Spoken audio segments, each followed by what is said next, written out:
ஒரு நாடு வல்லரசாவே நீடிக்கணும் அப்படின்னா அது நிலத்துல மட்டும் இல்ல வானத்திலையும் தான் சுப்பீரியர் அப்படின்றத நிரூபிக்கணும். இது நாள் வரைக்கும் அதனாலதான் அமெரிக்காவின் மிகப்பெரிய பலம் அதனுடைய விமானப்படை, அதன் ஏர் சுப்பீரியாரிட்டி டாக்டரின். F-15 போன்ற ஃபைட்டர் ஜெட்ஸ்ன்றது சாதாரண ஏர்கிராஃப்ட் அல்ல, அது ஒரு ஏர் dominance platform.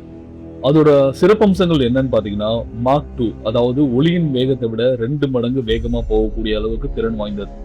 Long range radar கொண்டது. பியாண்ட் விஷுவல் ரேஞ்ச் மிசைல்ஸ் அதுகிட்ட இருக்கு. எலக்ட்ரானிக் வார்ஃபேர் சப்போர்ட்டும் அதுகிட்ட இருக்கு. இந்த ஏர்கிராஃப்ட் ஒரு இடத்துல பறக்குது அப்படின்னா அந்த வானம் அமெரிக்காவின் கட்டுப்பாட்டுல இருக்கு அப்படின்னு அர்த்தம்.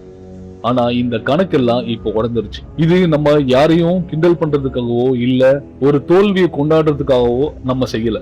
ஒரு F-15 விமானம் ஈரான் வான்வெளியில ஆபரேட் பண்ணும்போது அது ஒரு சாதாரண மிஷன் இல்ல, அது ஒரு ரிஸ்க் கால்குலேட்டட் பெனிட்ரேஷன். ஆனா இந்த மிஷன் முடிவுல என்ன நடந்தது? அந்த ஏர்கிராஃப்ட் ஈரானால டெஸ்ட்ராய் செய்யப்பட்டது. அந்த க்ரூல இருக்கிற மெம்பர்ஸ் 2 பேரும் செப்பரேட் ஆயிட்டாங்க. ஒருத்தர் மீட்கப்பட்டார், இன்னொருத்தர் காணாமலே போயிட்டார். இது ஒரு சம்பவம் மட்டும் இல்ல, இதுக்கு பின்னாடி நிறைய சம்பவங்கள் இருக்கு. அதுல டோட்டலா சிஸ்டம் ஃபெயிலியர் தான் ரொம்ப ரொம்ப முக்கியம். ஈரான் இதை எப்படி அச்சீவ் பண்ணாங்க அப்படின்றத பார்க்கலாம்.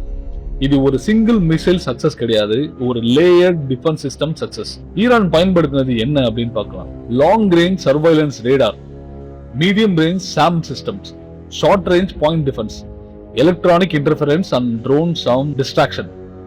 இந்த காம்பினேஷன் ஒரு பைலட்டுக்கு என்ன கிரியேட் பண்ணணும்னா, முதல்ல அது பைலட்டை கன்ஃபியூஸ் பண்ணும். ரெண்டாவது, அந்த கன்ஃபியூஷன் மூலமா ரெஸ்பான்ஸ் பண்ண வேண்டியது டிலே ஆகும், தவறான ப்ரையாரிட்டேஷன் வரும். ஒரு பைலட் காக்பிட்ல இருக்கும்போது அவருக்கு கிடைக்கிற நேரம்ன்றது ரொம்ப சில வினாடிகள் தான்.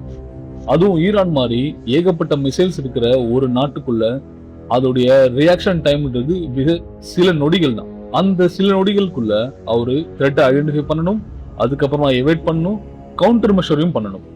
ஒரு சின்ன டிலே கூட ரொம்ப பெரிய லீத்தல் டேமேஜை கொண்டு வரும். ஒரு F-15 மாதிரி ஏர்கிராஃப்ட் கூட ஒரு கண்டெஸ்டட் ஏர் ஸ்பேஸ்ல சர்வே ஆக முடியலன்னா இந்த வார் எந்த அளவுக்கு எஸ்கலேட் ஆயிருக்குன்னு பாருங்க. ஒரு பைலட்ன்றது ஒரு மனுஷன் கிடையாது, அவன் ஒரு ராணுவ அசட். வார் ஏர்கிராஃப்ட் டெஸ்ட்ராய் ஆகுன்றது ஒரு நம்பர் மட்டும்தான். ஆனா அதுவே அந்த பைலட் அப்படின்றது அவர் ஒரு இண்டிவிஜுவல் கிடையாது, அவர் ஒரு ஸ்ட்ராட்டஜிக் அசட்.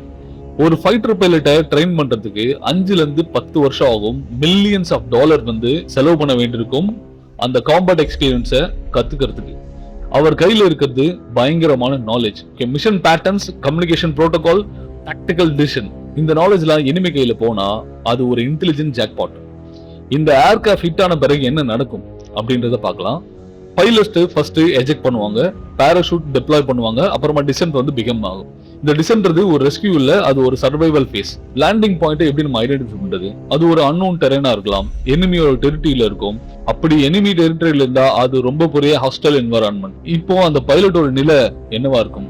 இன்ஜூர்டா இருக்கலாம், கம்யூனிகேஷன் லாஸ்டா இருக்கலாம், எங்கேயாவது ஒளிஞ்சிருக்கலாம். ஒரு பக்கம் யூஎஸ் சேட்டலைட் மூலியமா ட்ராக் பண்ணிட்டு இருக்காங்க, ட்ரோன் மூலியமாவும் சர்வைலன்ஸ் பண்ணிட்டு இருக்காங்க. மற்றொரு பக்கம் ஈரான் கிரவுண்ட் டீம் மூலியமா சர்ச் பண்ணிட்டு இருக்காங்க, லோக்கல் இன்டெலிஜென்ஸ் நெட்வொர்க் மூலியமாவும் சர்ச் பண்ணிட்டு இருக்காங்க. இந்த சிச்சுவேஷன்ல ஒரு ப்ரூட்டல் ரியாலிட்டி இருக்கு. யார் முதல்ல அந்த பைலட்டை கண்டுபிடிக்கிறாங்களோ அவங்களுக்கு தான் அட்வான்டேஜ். இந்த வார்ல ஒரு பைலட் கேப்சர் ஆனா அது ஒரு டாக்டிக்கல் விக்டரி கிடையாது, அது ஒரு சைக்கலாஜிக் மெசேஜ். யூஎஸோட டாக்டரின்ல ஒரு ரூல் இருக்கு, we don't leave our people behind. இந்த ஒரு ரூல் ஒரு மாரல் ஸ்டேட்மெண்ட் மட்டும் இல்ல, அது ஒரு ஸ்ட்ராட்டஜிக் நெசசிட்டி. ஒரு பைலட் மிஸ் ஆன உடனே யூஎஸ் என்ன பண்ணும் அப்படின்றத பார்க்கலாம். CSAR அப்படின்ற காம்பேட் ரிசர்ச் அண்ட் ரெஸ்கியூ, இதுதான் அவங்களுடைய மெயின் புரோட்டோகால். ஃபர்ஸ்ட் சேட்டலைட்ஸ் மூலியமாவும் சிக்னல்ஸ் மூலியமாவும் அந்த பைலட்டோட லொகேஷன் சர்ச் பண்ணுவாங்க. ரெண்டாவது ஐடென்டிஃபை வேலிடேஷன், அதாவது அவங்க கரெக்டா தான் இருக்கிறாரா, அந்த சிக்னல்ஸ் எல்லாமே சரியா தான் வருதா நமக்கு அப்படின்றத கன்ஃபார்ம் பண்ணுவாங்க. மூணாவது இன்சர்ட் புரோட்டோகால், ஸ்பெஷல் போர்சஸ அங்க டெப்ளாய் பண்ணி அவங்கள எக்ஸ்ட்ராக்ட் பண்ணுவாங்க. ஹெலிகாப்டர் மூலியமா எவாக்குவேஷன் நடக்கும். ஆனா இது ஒரு டெக்ஸ்ட் புக் மட்டும்தான். ஆனா ரியாலிட்டி என்ன? எனிமி ஏர் டிஃபென்ஸ் சிஸ்டம் இன்னும் ஆக்டிவ்ல இருக்கு, கிரவுண்ட் ஃபோர்ஸஸ் எல்லாமே தேடிட்டு இருக்காங்க. ட்ராப்கான பாசிபிலிட்டி ரொம்ப ஹையா இருக்கு. இந்த பாசிபிலிட்டினால 2 ஏர்கிராஃப்ட் அவங்க சுட்டு வீழ்த்திட்டாங்க. அதுவும் இல்லாம 2 சப்ளை வெஹிக்கிள்ஸும் சுட்டு வீழ்த்திருக்காங்க. இன்னைக்கு இதை அபிஷியலாக அனௌன்ஸ் பண்ணிட்டாங்க. ஒரு ரெஸ்கியூ மிஷன் லான்ச் பண்றதுன்றது ஒரு மினி வார லான்ச் பண்ற மாதிரி. ஹெலிகாப்டர்ஸ் என்டர் ஆகும்போது ரேடார் டிடெக்ட் ஆகும், மிசைல் த்ரெட் வரும், அதுக்கப்புறமா கிரவுண்ட்ஸும் ஃபயர் பண்ண ஆரம்பிச்சிருவாங்க. இந்த ஆபரேஷன் ஃபெயில் ஆனதுனால என்ன ஆச்சு? இன்னொரு லாஸ், அதுக்கப்புறமா இன்னொரு எஸ்கலேஷன். ஒரு பைலட்டை காப்பாத்துறதுக்கு ஒரு முழு போர் டைரக்ஷனையே மாத்தியாச்சு. இவ்வளவு பிரச்சனைக்கும் காரணங்கள் என்னன்னு பாத்தீங்கன்னா ட்ரம்ப் செஞ்ச தவறு தான். ஸ்ட்ராட்டஜி இல்லாத பவர். இந்த என்டையர் சிச்சுவேஷனும் ஒரு ஆக்சிடென்ட் கிடையாது, அது ஒரு லீடர்ஷிப்போட டிசிஷன் ரிசல்ட். அவர் செஞ்ச தவறுகளை ஒன் பை ஒன்னா பார்க்கலாம். மிஸ்டேக் நம்பர் 1, கிளியரான அப்ஜெக்டிவ் இல்ல. இந்த வார் ஆரம்பிக்கும் போது தெளிவா ஒரு கோல் கிடையாது. நியூக்ளியர் த்ரெட்டை டீஆக்டிவேட் பண்ணணுமா, இல்ல ரெஜிம் சேஞ்ச் பண்ணணுமா, இல்ல ஈரானோட மிலிட்டரியை டீக்ரேட் பண்ணுமா, எல்லாமே சேர்ந்துருச்சு. ரிசல்ட் என்ன? Strategy confusion. எந்த விஷயத்த பண்றதுன்னு ஆரம்பிக்காம எல்லா விஷயத்தையும் பண்ணிட்டு இருக்குது. Mistake number 2, Iran under estimation. Iran வந்து ஒரு கன்வென்ஷனல் ஆர்மி கிடையாது. அசிமெட்ரிக் வார்ஃபேர்ல அவங்க ரொம்ப ரொம்ப ஃபேமஸ். ரெண்டாவது, ட்ரோன்ஸ் ஃபார்ம் அவங்கள்ட்ட அதிகமா இருக்கு. மிசைல் சேச்சுரேஷன் ரொம்ப அதிகமா இருக்கு. ரீசெண்டா அவங்க வீடியோஸ் எல்லாமே போட்டுருக்காங்க. இந்த மாடலை அண்டர் எஸ்டிமேட் பண்ணா என்ன ஆகும்? Hi-tech advantage of useless. மொத்தமே உங்களுக்கு யூஸ்லெஸ்ஸா தான் போச்சு. Mistake number 3, no exit plan. ஒரு வார ஸ்டார்ட் பண்றது ரொம்ப ஈஸி, ஆனா அதை எக்ஸிட் பண்றது ரொம்ப ரொம்ப கஷ்டம். எந்த கண்டிஷன்ல இந்த வார் முடியும், என்ன கிளியர் அப்ஜெக்டிவ்ன்றதே தெரியாது. அதனால எக்ஸிட் பிளானே கிடையாது. ஒவ்வொரு நாளும் மாத்தி மாத்தி பேசிட்டு இருக்குது. இப்ப ரீசெண்டா வந்து பாத்தீங்கன்னா செவ்வாய்க்கிழமைக்குள்ள ஈரானை முடிச்சிருவோம் அப்படின்னு மாதிரி சொல்லியிருக்காங்க. இது என்ன ஆக போகுதுன்னு தெரியல. அதே மாதிரி ஓவர் கான்பிடன்ஸ், இது ரொம்ப ரொம்ப முக்கியமான விஷயம். ஏன்னா ஒரு வார்ல நம்ம கான்பிடன்ஸ் எந்த அளவுக்கு முக்கியமோ அதே மாதிரி எதிரியோட ஸ்ட்ராட்டஜி பத்தியும் நம்ம நல்லா தெரிஞ்சு வச்சிருக்கணும். ஏர்லியான விக்டரி அசம்ஷன் வந்து என்ன ஆகும்? தவறான முடிவுகள் தான் எடுக்க வைக்கும். ஆனா ரியாலிட்டி பாத்தீங்கன்னா ஏர்கிராஃப்ட் லாஸ் ஆயிருச்சு, பைலட் மிஸ் ஆயிருச்சு, எஸ்கலேஷன் இன்னும் அதிகமாயிருச்சு. ஒரு லீடரோட தவறு ஒரு ஏர்கிராஃப்டை டவுன் பண்ணும், பைலட்டை டெசர்ட்ல விட்டுரும், ஒரு நாட்டை டிராப்ல விட்டுரும், உலக பொருளாதாரத்தையே சுத்தல்ல விட்டுரும். இந்த வாரோட காஸ்ட் என்னன்னு பாத்தீங்கன்னா billions of dollar per day. இந்த பேஸ் கண்டினியூ ஆச்சுன்னா எந்த ஒரு நாட்டின் மிகப்பெரிய எக்கானமியும் பிரஷரை ஃபீல் பண்ணும். ஆனா ரியல் டேஞ்சர் வேற இடத்துல இருக்கு, அதுதான் dollar system. World oil trade எல்லாமே டாலர்ல தான் நடக்குது. இதுதான் யூஎஸோட பவர் பேக் போன். யூஎஸ் இந்த போர்ல ஒருவேளை பின்வாங்கினா என்ன ஆகும்?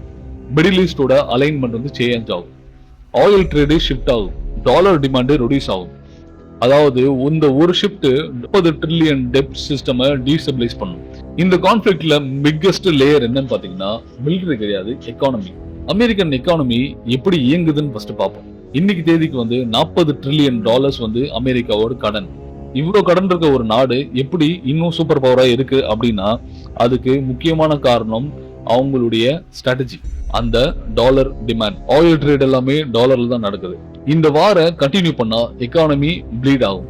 ஒருவேளை யூஎஸ் இதுல இருந்து பின்வாங்கினா டாலர் வந்து கொலாப்ஸ் ஆகும். இந்த போர் வந்து பேட்டில் ஃபீல்ட்ல மட்டுமே நடக்கல, குளோபல் பினான்சியல் சிஸ்டம்லயும் நடக்குது. ஒரு ஏர்கிராஃப்ட் வானத்துல இருந்து விழுந்தது, ஒரு பைலட் எங்கோ எனிமி டெரிட்டரியில இருக்கலாம், ஆனா ஒரு நாடு ஒரு டிசிஷன் ட்ராப்ல சிக்கி இருக்கு. இந்த ஸ்டோரியில யார் ஜெயிக்கிறாங்கன்னு பாத்தீங்கன்னா யாருமே கிடையாது.